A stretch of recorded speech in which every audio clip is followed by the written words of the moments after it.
Welcome to our channel the academy by love. आज हम class 12th Indian economic development में एक और नए चैप्टर की तरफ बढ़ रहे हैं जिसका नाम है इंडियाज़ फॉरेन ट्रेड।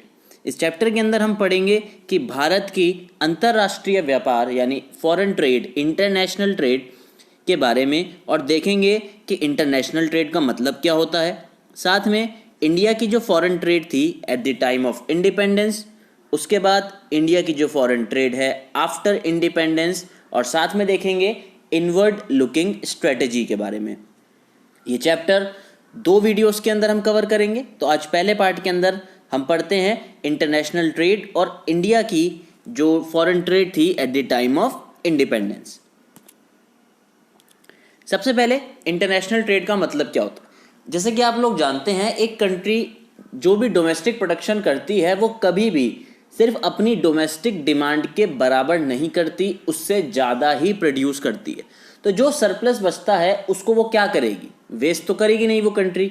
तो वो कंट्री क्या करती है, जो भी सरप्लस प्रोडक्शन होती है उसको दूसरी कंट्रीज़ के अंदर बेच देती है, दैट मीन्स एक्सपोर्ट कर देती है। ऐसे ही हमारी कंट्री के अंदर या किसी भी कंट्री के अंदर हर चीज़, हर थिंग अवेलेबल नहीं होती। कुछ चीज़ें ऐसी होती हैं जो किसी दूसरी कंट्री में अवेलेबल हैं और हमारी कंट्री में अवेलेबल नहीं है, तो वो हमें वहाँ से मंगानी पड़ेंगी। तो यही जो ट्रेडिंग होती है किन्हीं दो कंट्रीज़ के बीच में, इंपोर्ट और एक्सपोर्ट जो होते हैं, इसको हम क्या बोलते हैं, इंटरनेशनल ट्रेड बोलते हैं। अगर एक बहुत बेसिक डेफिनेशन बताई जाए, this export and import of goods and services across different Nations is called foreign trade और इंटरनेशनल ट्रेड। इंटरनेशनल ट्रेड के बारे में जब हम पढ़ रहे हैं तो हमें कुछ बातें ध्यान रखनी है कि इंटरनेशनल ट्रेड से क्या आती है, इंटरनेशनल स्पेशलाइजेशन आती है। क्या होती है इंटरनेशनल स्पेशलाइजेशन? स्पेशलाइजेशन का मतलब होता है कि कोई एक कंट्री कोई भी अगर एक चीज़ बना रही है, फॉर एग्जांपल XYZ गुड बना रही है, तो वह गुड उस कंट्री के अंदर बहुत ही कॉस्ट इफेक्टिव मैनर में तैयार किया जाता है कि वो दूसरी कंट्रीज़ के मुकाबले बहुत सस्ता है, वहाँ पर चीपर है। तो स्पेशलाइजेशन का मतलब होता है कोई एक कंट्री अगर ऐसा गुड बना रही है अपनी कंट्री में जो कि बाकी कंट्रीज़ के मुकाबले काफ़ी सस्ता है, तो उस कंट्री को उस गुड के अंदर इंटरनेशनल स्पेशलाइजेशन मिल चुकी है। जब हम इंटरनेशनल ट्रेड करते हैं तो हम अपने सामान को, डोमेस्टिक प्रोडक्ट को इंटरनेशनल मार्केट में हायर प्राइसेस पे बेच सकते हैं। ये जो एक बेनिफिट है ये हमें इंटरनेशनल ट्रेड के होने से मिलता है। साथ में किसी दूसरी कंट्री का सामान हमारी कंट्री के अंदर आके सस्ते दामों पर बिक सकता है।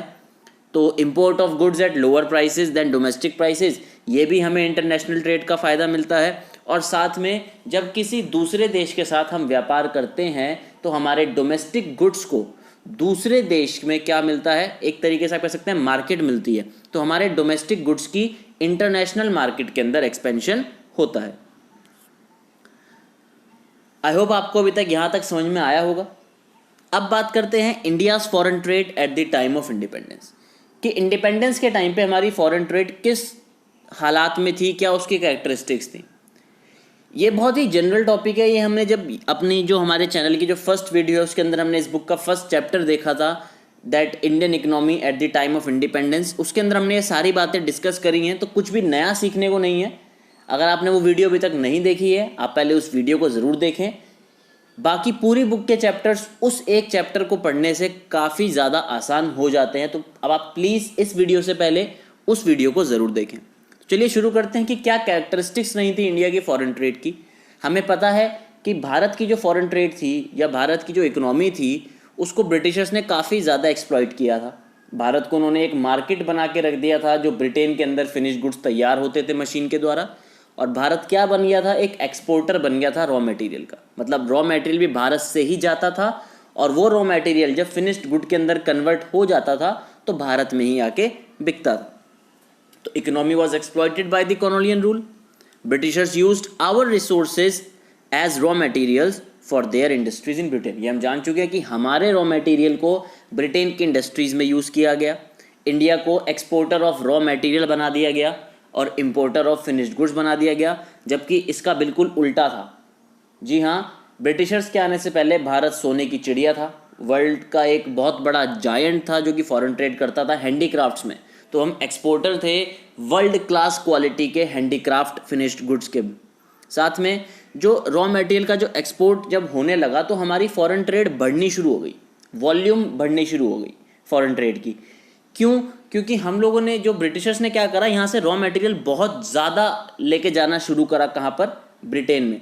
जब ज़्यादा रॉ मटेरियल हमारी कंट्री से निकलकर ब्रिटेन पहुँचना शुरू हो गया तो हमारी कंट्री के अंदर जो इंडस्ट्रीज़ थी, हैंडीक्राफ्ट इंडस्ट्रीज़ जो थी, वहाँ पे रॉ मटेरियल की शॉर्टेज होनी शुरू हो गई और धीरे धीरे हैंडीक्राफ्ट इंडस्ट्री को पूरा का पूरा तबाह कर दिया गया, डीके उसका हो गया। इस पॉलिसी को नाम दिया गया है सिस्टमैटिक डी इंडस्ट्रियलाइजेशन। नाम दिया गया है सिस्टमैटिक डी इंडस्ट्रियलाइजेशन।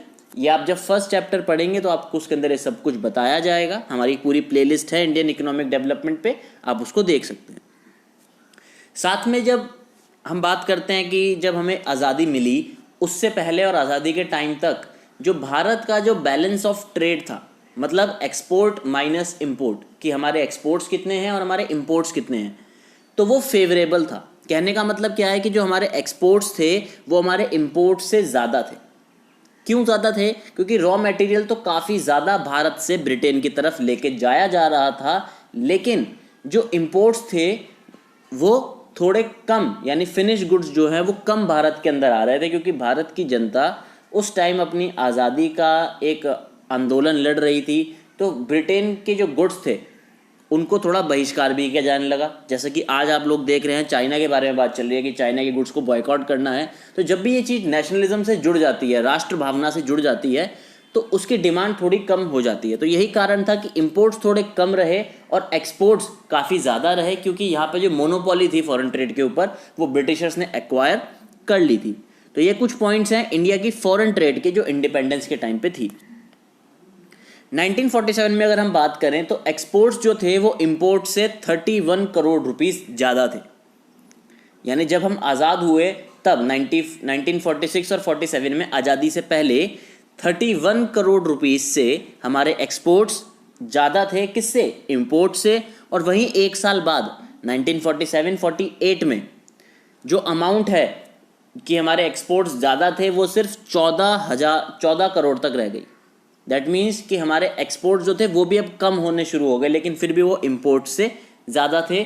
और इसके बाद से लगातार हमारी कंट्री के जो एक्सपोर्ट्स हैं वो इंपोर्ट से कम ही रहे हैं। यानी बैलेंस ऑफ ट्रेड जो हमारा निकल कर आता है कंट्री का वो अनफेवरेबल रहा है। बैलेंस ऑफ ट्रेड क्या होता है इसको आप अगर अभी बहुत आसान भाषा में समझ लीजिए। मैक्रो इकोनॉमिक्स में इसमें एक अलग से पूरा चैप्टर है, तब डिस्कस करेंगे। अभी बैलेंस ऑफ ट्रेड का मतलब होता है कि हम कितना सामान बाहर बेचते हैं और कितना सामान बाहर से खरीदते हैं। जो सामान हम खरीदते हैं अपनी कंट्री के लिए वो इंपोर्ट कहलाता है, और जो सामान हम बाहर बेचते हैं वो एक्सपोर्ट कहलाता है। तो ये हमारा एक फेवरेबल तब आता है जब एक्सपोर्ट्स ज़्यादा होते हैं इंपोर्ट से, और अनफेवरेबल तब आता है जब इंपोर्ट्स ज़्यादा होते हैं एक्सपोर्ट से। दूसरी बात करते हैं डायरेक्शन ऑफ ट्रेड की। हमें पता है कि ब्रिटिशर्स ने जब यहाँ पे मोनोपोली एक्वायर कर ली थी फॉरेन ट्रेड के ऊपर, पूरा कंट्रोल रख लिया था अपना, तो डायरेक्शन भी कन्फाइंड हो गई थी, रेस्ट्रिक्ट हो गई थी। एक ही तरफ थी, वो थी ब्रिटेन की तरफ। सारा सामान ब्रिटेन जाता था और ब्रिटेन से ही आता था, क्योंकि वो ड्यूटी फ्री था, इंपोर्ट ड्यूटी फ्री थी, उस पर एक्सपोर्ट ड्यूटी फ्री थी। अगर भारत किसी और कंट्री को सामान बेचना चाहता था तो वो या तो पॉसिबल नहीं था, या फिर उसके ऊपर बहुत ज़्यादा एक्सपोर्ट ड्यूटी और इम्पोर्ट ड्यूटी लगाई जाती थी। साथ में जो कंपोजिशन थी किसकी? ट्रेड की। कंपोजिशन का मतलब कि फिनिश गुड्स हम कितने मंगा रहे हैं और रॉ मटेरियल हम कितना भेज रहे हैं। ये क्या दिखाता था? ये दिखाता था कि हमारी कंट्री जो है, हमारी जो इकोनॉमी है, वो ब्रिटिशर्स के अंडर रूल के अंदर बहुत ज़्यादा बैकवर्ड हो चुकी थी। इंडियन इकोनॉमी काफ़ी ज़्यादा पीछे आ चुकी थी, बहुत बैकवर्ड हो चुकी थी साथ में।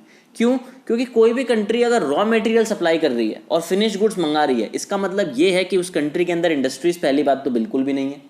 तभी उसका रॉ मटेरियल डोमेस्टिक इंडस्ट्रीज में ना लगकर किसी बाहरी देश की इंडस्ट्रीज के अंदर जा रहा है। तो ये एक बहुत ही बड़ा साइन है उस कंट्री की बैकवर्डनेस का, और यही साइन था भारतीय जो इकोनॉमी थी उसकी बैकवर्डनेस का, जिसका एक कारण था क्या?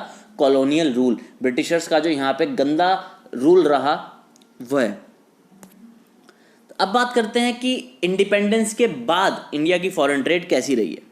सबसे पहले इसके अंदर हम बात करेंगे वॉल्यूम ऑफ फॉरेन ट्रेड की। जी हाँ, कि हमारी फॉरेन ट्रेड की वॉल्यूम क्या थी, यानी हम कितना सामान बाहर बेचते थे, कितना सामान बाहर से खरीदते थे।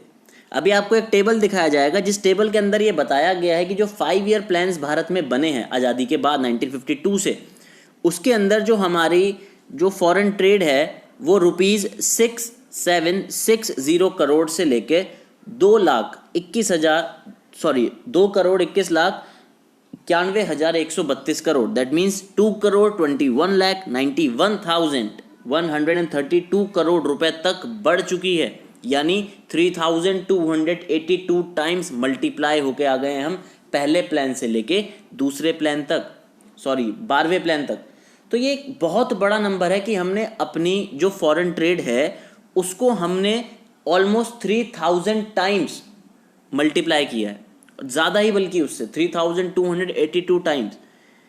ये डाटा आपको याद रखना ज़रूरी है, इसको आप क्रैम कर सकते हैं। अब देखते हैं टेबल। आपके सामने एक टेबल है जो ये बता रही है कि इंडिया की foreign trade different plan periods में कितनी रही है।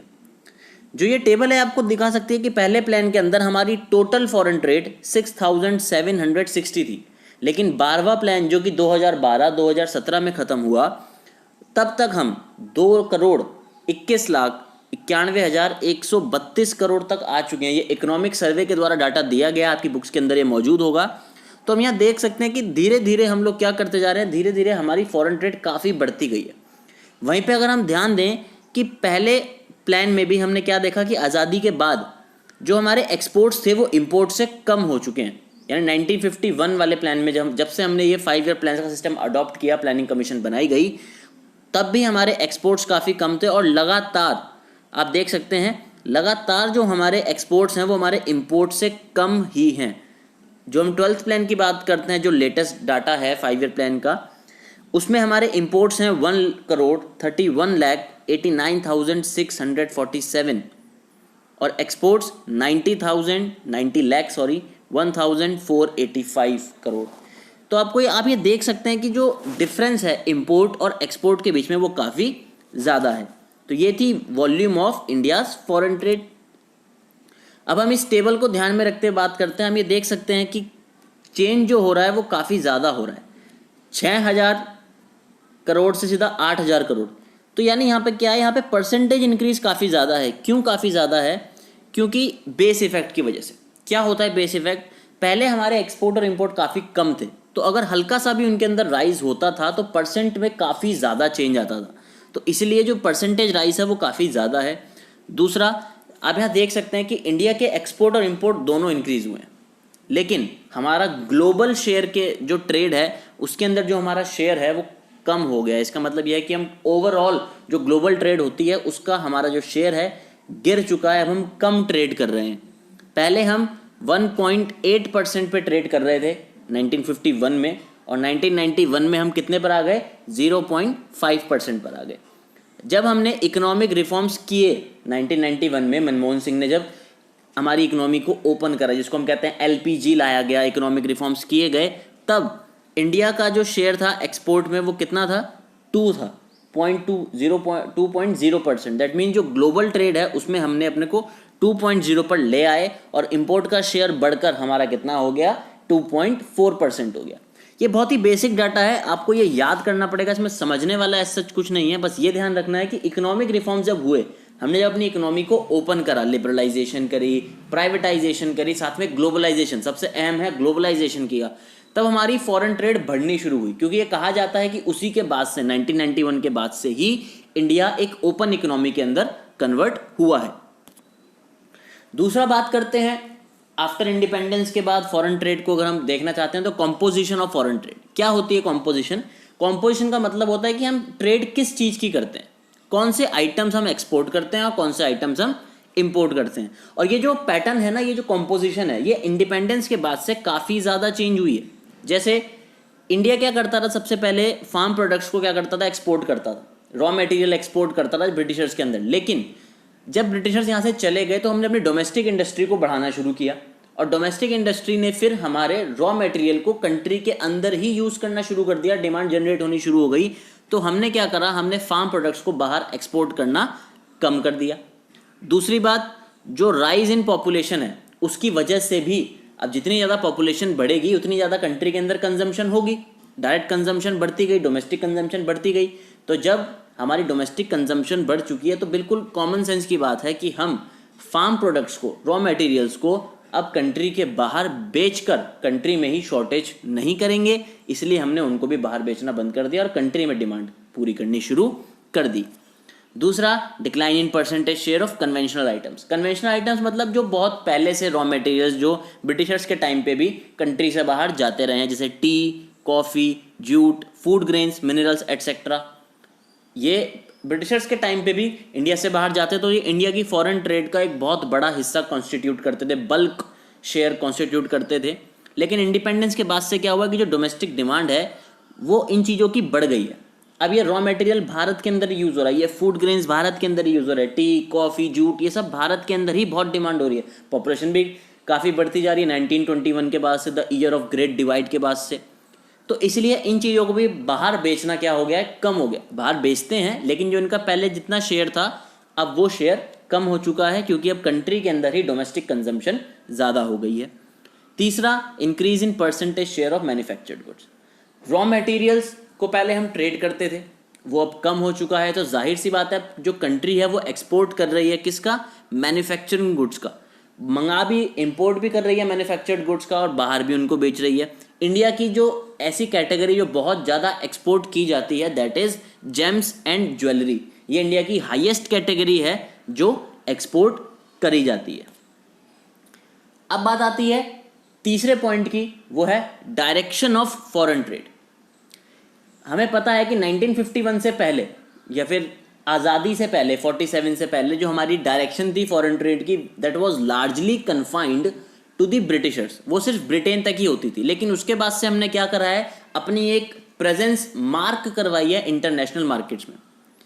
लोग काफ़ी क्वेश्चन करते हैं प्रीवियस गवर्नमेंट्स को, लेकिन प्रीवियस गवर्नमेंट्स ने एक काम काफ़ी अच्छा किया था कि उन्होंने मार्केट के अंदर इंडिया की प्रेजेंस को बढ़ाया था। 1951 में जो एक स्ट्रॉन्गर प्रेजेंस थी इंटरनेशनल मार्केट में, वो इंडिया ने रखी। आज के टाइम पे अगर बात करें, जो आज की प्रेजेंट गवर्नमेंट है, बीजेपी लेड जो गवर्नमेंट है, वो फॉरेन पॉलिसी में काफ़ी हद तक पिछली गवर्नमेंट से बेटर रही है। तो उसकी वजह से ही आज इंडिया के जो पार्टनर्स हैं वो काफ़ी ज़्यादा हैं। आज इंडिया के जो ट्रेड पार्टनर्स हैं वो काफ़ी ज़्यादा है। हमारी डायरेक्शन मल्टी डायरेक्शनल हो गई है, कहीं एक ही डायरेक्शन में नहीं हम ट्रेड कर रहे हैं, काफ़ी जगह ट्रेड कर रहे हैं। आज हमारे पार्टनर्स हैं UAE, United Arab Emirates, China, USA, Switzerland, Australia, Iran, Hong Kong, Korea, Indonesia, UK, Japan, Belgium etcetera. अभी हम और भी कंट्रीज़ के साथ बातचीत में है, इजराइल के साथ बातचीत में है, रशिया से हमारी ट्रेड काफ़ी सुधरी है। तो ऐसी बहुत सारी चीज़ें हैं जो हमारी डायरेक्शन को चेंज कर रही हैं। फॉरेन ट्रेड के डायरेक्शन के साथ चेंज होने से क्या हुआ है, जो पहले यूएसए हमारा लीडिंग ट्रेड पार्टनर था 2008 तक, जी हाँ 2007-2008 तक यूएसए भारत का लीडिंग ट्रेड पार्टनर था। अब वो चेंज होकर तीसरे नंबर पर आ चुका है और पहले नंबर पर कौन है, यूएई, यूनाइटेड अरब एमिरेट्स, आज इंडिया का लीडिंग फॉरेन ट्रेड पार्टनर बन चुका है। तो आप यहाँ पे देख सकते हैं कि भारत ने अपनी डायरेक्शन भी चेंज करी है। जब से नई गवर्नमेंट्स का आना शुरू हुआ है, 2007 का जो इकोनॉमिक क्राइसिस पूरे वर्ल्ड में हुआ, उसके बाद से हमने डायरेक्शंस को चेंज करना शुरू करा। हमने किसी एक ही कंट्री के साथ, किसी एक नेशन के साथ अपने रिलेशन सुधारे नहीं है, हमने सबके साथ सुधारे हैं, ठीक है ना। जो इंडिया का शेयर है एक्सपोर्ट्स में 2016-2017 में, तो यूएसए से हमने 15.3% एक्सपोर्ट्स किए। वहीं पे हमने यूएई के साथ 11.3% एक्सपोर्ट्स किए, चाइना के साथ 3.7% एक्सपोर्ट्स किए हमने। जो इंडिया का शेयर का जो है इंपोर्ट्स का जो शेयर है, चाइना से हमने सबसे ज़्यादा इंपोर्ट करें 15.9%।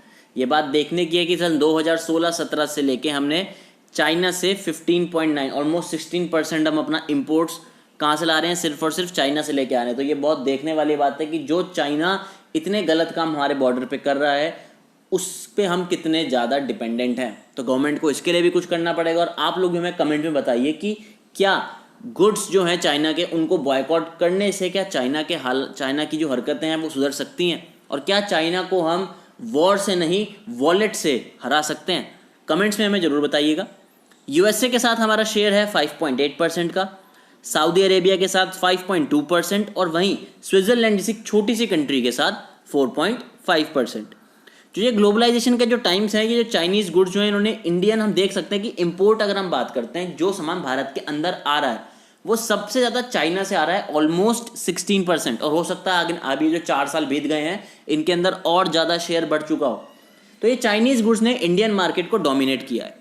जो इम्पोर्ट्स हैं चाइना के वो बहुत ज़्यादा बढ़ चुके हैं। इंडिया हम क्या कर रहे हैं, हमारी जो डोमेस्टिक प्रोड्यूसर्स हैं उनको चाइना का सामान काफ़ी सस्ता मिलता है तो वो वहीं से सामान मंगा रहे हैं। चाइना बहुत ज़्यादा डंपिंग कर रहा है भारत के अंदर, जिसकी वजह से चाइना के ऊपर भारत की इकोनॉमी काफ़ी ज़्यादा डिपेंड कर रही है। 16% के इम्पोर्ट्स अगर आप देख सकते हैं कि एक ही कंट्री से आ रहे हैं तो आप इस सिचुएशन को समझ सकते हैं। तो ये थी हमारी आज की वीडियो। आधा चैप्टर हमने यहाँ पे आज कंप्लीट कर लिया है। तो जो लास्ट जो इसके अब जो दूसरा पार्ट आएगा उसके अंदर हम बात करेंगे इनवर्ड लुकिंग पॉलिसी के बारे में। जी हाँ, ये वो पॉलिसी है जो भारत ने 1951 में अपनाई थी नेहरू जी के अंदर, जिसके अंदर ये देखा गया था कि भारत को अगर फॉरेन कंपटीशन से बचाना है, डोमेस्टिक प्रोड्यूसर्स को बचाना है, तो हमें इंपोर्ट सब्स्टिट्यूशन की पॉलिसी देखनी पड़ेगी। अगर आपने ये पॉलिसी के बारे में अभी तक कुछ नहीं पढ़ा है तो आप फर्स्ट वीडियो हमारी ज़रूर देखें। उस जो पहले चैप्टर है उसकी 2 वीडियोस हमने बनाई हुई हैं, उन दोनों वीडियोस के अंदर हमने इंपोर्ट सब्स्टिट्यूशन को एक्सप्लेन किया हुआ है। आप प्लीज़ उनको देखिए। अगली वीडियो के अंदर हम इसको ज़रूर डिस्कस करेंगे और अच्छे से डिस्कस करेंगे। तब तक के लिए शुक्रिया, धन्यवाद।